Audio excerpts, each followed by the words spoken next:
All right, Brian, welcome to another update. It's been the first one we've done for a little while, hasn't it? We have tried, but matching our diaries has been a bit tricky, hasn't it?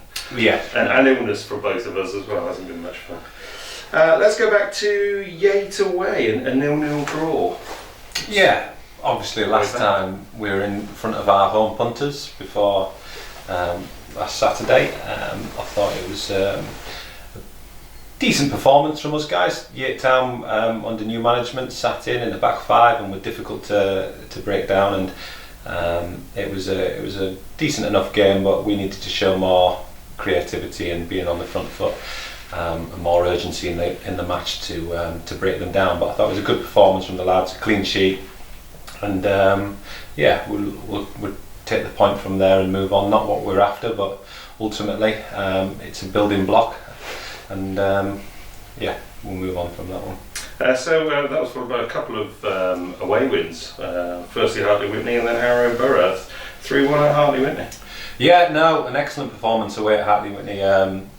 Got out of the blocks really quickly and got on the front foot, and we well deserved of the 3 goals in the first 15-20 minutes of the match, and just managed the game from there. I thought the lads showed a real maturity of seeing the game out, making good decisions, and seeing the game out, which we'll no doubt come back to. Then Harrow Borough, very good side. A bit of a false position, I think, for them in the league, isn't it? They played very well, but we managed to take the 3 points. Yeah, I think they were undefeated in 7 matches, Harrow Borough, so they were on a good run going into that game. They were full of confidence, and it was a tight affair on a difficult pitch, and Marv came back into the team for the last floggings of that match, and got the winner, which was great for him. If there's ever a player that deserves that reward for all the hard work that he's put in, it's Marv. He's been a consummate professional since his time out with injury. He's came back fit as a flea and got his goal, so really pleased for Marv, as was all the boys. You could see the reaction from all the boys that Marv had got that winner for us, and great togetherness there. And on that, players returning. Brandon Goodchip returned that game. Was it that game? Actually, he had a few minutes the game before, didn't he? Yeah, no. Good to see them both back there. Yeah, Marv and Goody, 2 massive players for us, and Goody's obviously come back in and started at the weekend and got his goal, and another player who deserves that. He's an excellent player for us. He's a leader. He's full of quality, and if we can get him fit and firing, he's going to be massive for us. So I'm really pleased for Brandon as well. Hendon at home, so a game that looked comfortable, and then came by not seeing the game out as we were alluding to earlier. Ended up being 3-3 in additional time. Yeah, no, really bittersweet game that for us. I think I compare it to the North League game, my first game in charge.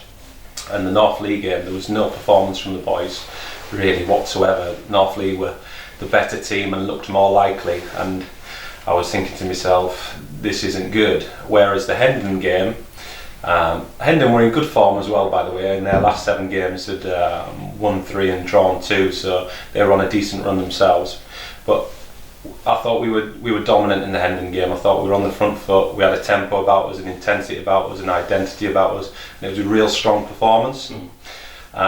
So when I compare the North League game, which was the start of my tenure, to where we are now in terms of performances, it was night and day. Yeah. But ultimately it was the same result, and it was the same result due to decision making and a lack of experience, I'd say. I think good players understand what to do in them situations and deal with situations with clarity and confidence. I think at the minute we've still got a little bit of a weak mentality when it comes to leadership and taking ownership, I suppose. I think we're still a little bit weak in that, with that mindset. So that's something that we need to work on from now to the end of the season, to make sure when teams do chuck bodies forward or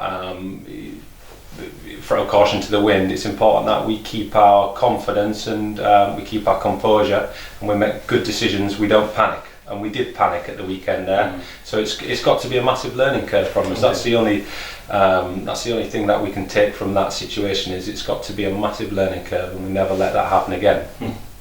Let's go on to a few departures. We've had Ben Thompson and Antonio Diaz leave us. Yeah, no, two players really well liked at the football club, and I'm sure they'll go on and have great careers from this point. You know, just unfortunately it wasn't to be for these two guys at the football club, but we wish them well. We thank them for the service at the football club, stretching back before I came to the football club, and hopefully they can go on and have successful careers. But we move on, and we look forward. We've had a few people asking about young Sam Ashton.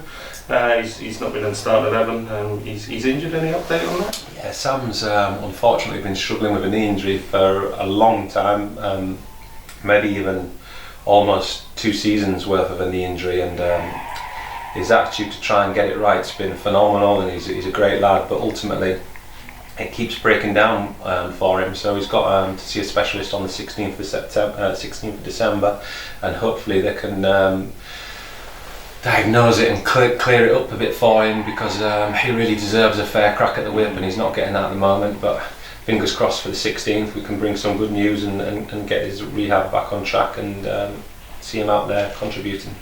Not quite sure when this video is going to get to go out, but let's talk about Caution, who we face here tonight at the Raymac in the Wiltshire Premier Shield. Yes, it's another fixture for us boys that we want to compete in and we want to do well in. Obviously we're going to give opportunities now to players that have potentially been on the fringes, so they get their opportunity to show what they can do. But we also want to keep chipping away at our fitness levels and breed a winning mentality into the football club again. So we'll go into that game positive and wanting to win, and we'll see what the fringe players can do, and hopefully get it through the game with no injuries and move on to Beaconsfield at the weekend. So yeah, that Beaconsfield game we look forward to on Saturday. What's your thoughts on that? No, I've seen Beaconsfield play a couple of times this season. They're a good side, full of talented players. We need to go there and approach the game as we approach the Hendon game, on the front foot with intensity and togetherness, and ultimately a stronger mentality to see games out towards the end there. You know, similar to the Hartley Whitney game where we managed the game. You know, we need to take that kind of attitude into the latter stages of the match. But no, on the whole, I'm really pleased with the boys' attitude and application. Their performances, in my opinion, are growing, and they're getting better, they're getting more confident, they're getting more fitter, and hopefully results will follow performances, which they have done of late. But we need to keep that trajectory going. We don't want it to come off it. We need to make sure that we stay on it and stay focused and see what we can do before Christmas, and then try and get a bit of a springboard going into the festive period. Excellent. Well, thank you very much for joining us, and let you get prepared for this evening. Thank you.